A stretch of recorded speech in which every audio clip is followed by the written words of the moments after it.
Welcome to Auto Heading Channel, and welcome back to episode 3 of the Justin David Rose life his journey.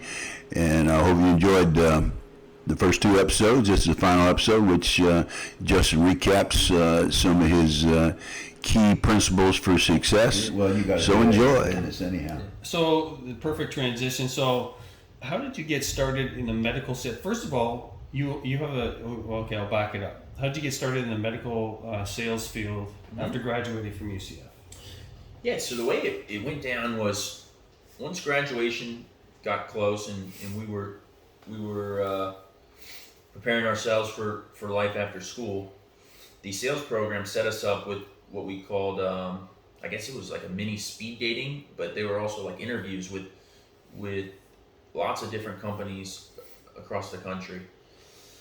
And in these interviews, I really took to one of the companies. It was called Millennium Health. It was a laboratory in Southern California. And they offered me a position in Chico, California that I took. I thought it was the best opportunity for me. I didn't know much about medical sales at that time. I just knew people that did medical sales, and they all seemed to be doing well. And I was like, look, maybe this would be a good fit for me. So I took the job, not really knowing what I was doing or what I was selling. It wasn't a glamorous job. I was selling piss, urine drug test. It was, and that was where my career started. So Chico, California, my territory was an 8-hour drive span. Mm-hmm. I put over 100,000 miles on my car in a year. I was driving from 6 a.m. to 6 p.m. 5 days a week and just grinding, just immersed myself into the industry, the company, and took my lumps. And how many salespeople were in that company? So there was probably 400. I thought it was 500 when you told me. 500. You know why I remember that? He says, "Grandpa." He calls me his grandpa. And I don't know if I called him or he called me. He says, "I'm the number one salesman in my company." I said, "How many people are in there? 3?" He said, "No, 500." Yeah, there's 400 or 500 people in sales in the company. By my second year, I finished as the number 2 sales rep. At the time, I was 24 years old. Wow. I was doing well. I probably made $300,000 a year at 24. Wow. And I got second in the company. I got President's Club, big trip. I actually ended up resigning before I took the trip I took a chance. I took an opportunity to start my own sales distributorship. That's why you resigned? That's why I resigned. And what was the genesis of that idea? Yeah, so the way it worked is there was 4 sales reps in Phoenix, and the 4 of us became kind of close, and we're always talking. We're like, we are making this company so much money. They are paying us well, but I don't feel like they're paying us what we should be paid. We probably had made them over $100 million, and I made $300K, which was nice, but I'm like, I should be getting a bigger pie. I hear from other people, they're getting 20% of what they sell. Mm-hmm. That's what I want. Yeah. And I quit this job. I had I had to pay for my own healthcare benefits. I had to pay for, everything. I lost all the perks that comes with working with a big company. No 401k. The list goes on and on. How much of a gamble did that feel like at the time? Well, at the time,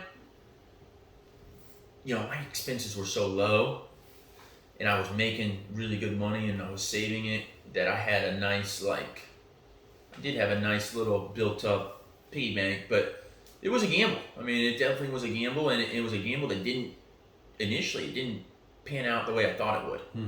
Right? So we all left. I immediately get sued from this big company for violating a non-compete.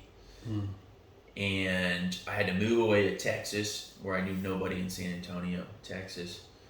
So basically, initially, after 6 months, I'm like, dude, I made a terrible mistake. I'm not making any money now because I'm selling. I had to start basically fresh in a new territory.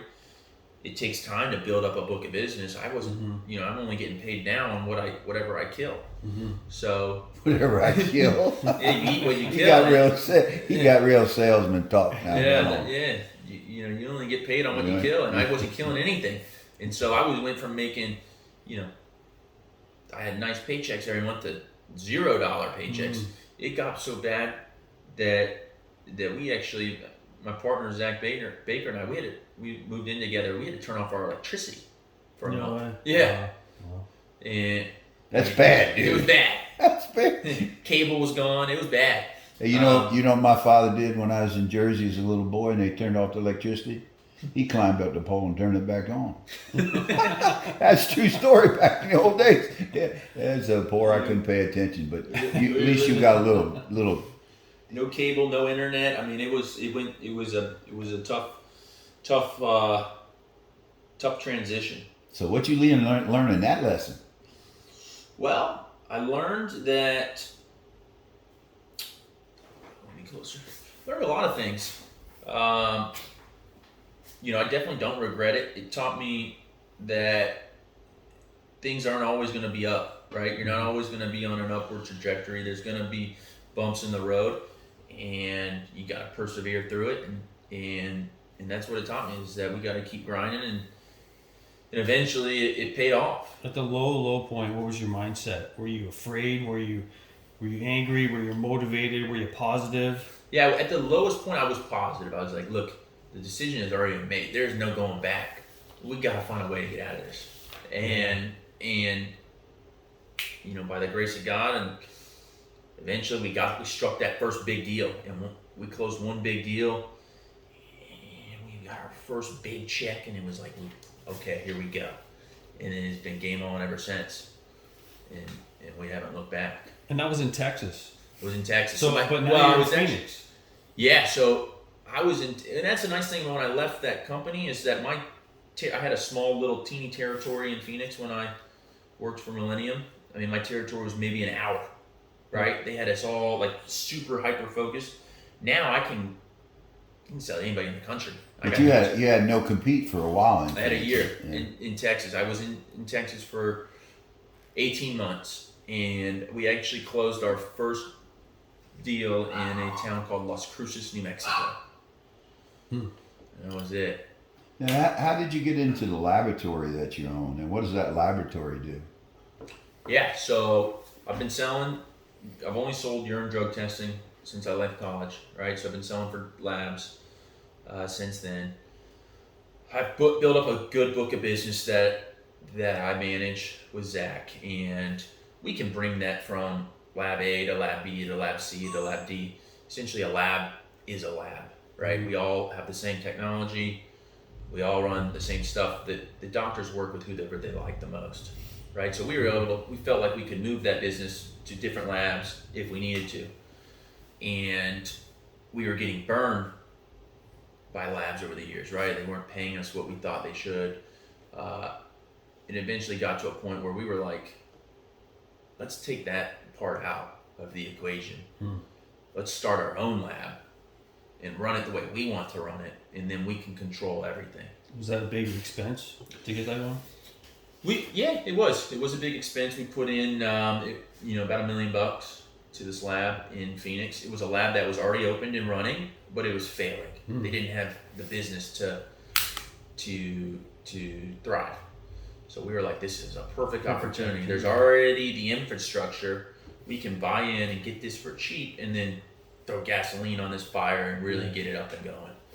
So how much fire you got going in that place now, in terms of revenue fire? It's been good. It's been good. I don't want to make that. Yeah, okay.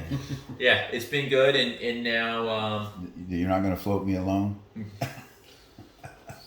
Always open for No, I'm just kidding, man. I'm just kidding. But what's the biggest challenges you face after that? I mean, it's been uphill. You got married in Mexico. What was that place we went to in Mexico? Yeah, we got married at the Cape Thompson in Cabo San Lucas, Mexico. Yeah, I had to mortgage this damn house to get it on. Yeah, it was a great wedding. My high rolling grandson. So, what are the challenges that people watching this, young guys. I don't know. I mean, how do I want to ask this question? Dan, you got any way to ask this question? When you're running your own business, there's the end of the rainbow, so to speak, is that pot of gold you make from your business. But getting from point A to point B, being the pot of gold, is a tough journey. Mm-hmm. You think it's worth it, don't you? Yeah, I do. It definitely, there has been a learning curve. It's been a new challenge, which I like. I like new challenges. I went from just doing sales and handling sales, which is what I've always known and always done well, to managing people, running an operation. It was tough at first. I've learned what I'm good at and what I'm not good at and what I need to delegate to. Mm-hmm. And so that's been a nice life lesson. Yeah. Right. I learned that I'm not very organized, and I'm not good at like running an operation. So we hired someone that can do that, and they run all that stuff for us. What I am good at is I work with people well, Mm-hmm. and I manage the sales force well, and I can recruit new reps. So that's what like my role is within the company. I don't run any of the finances. I don't pay the bills even. Mm-hmm. I manage the people, and I bring in new business. So those have been the lessons I've learned from running my own company. So we got to wind this down a little bit. I've got a couple of big questions. So the last one that's really a question is, how do you balance your ambition with your personal life? You got a great personal life. You're a great family man. You stay in touch with me all the time. Call me once in a while. How do you do that, my friend? It's tough. That is the challenge that you kind of go through as a business owner. I really don't have any days off, right? The phone is always ringing. It's always buzzing. We were at the beach. I was with my wife and my kids and my mom and aunt just now at the beach, and had 3 phone calls from clients where I gotta be available. But the time you do get with family and friends, you need to make the most of it. I try to schedule time with them and make sure that I'm there and doing things with them and being present when I am around. Put that phone away when you're home, right, as much as we can, where you get sucked into those things. I get Joe have my phone out when we're eating dinner.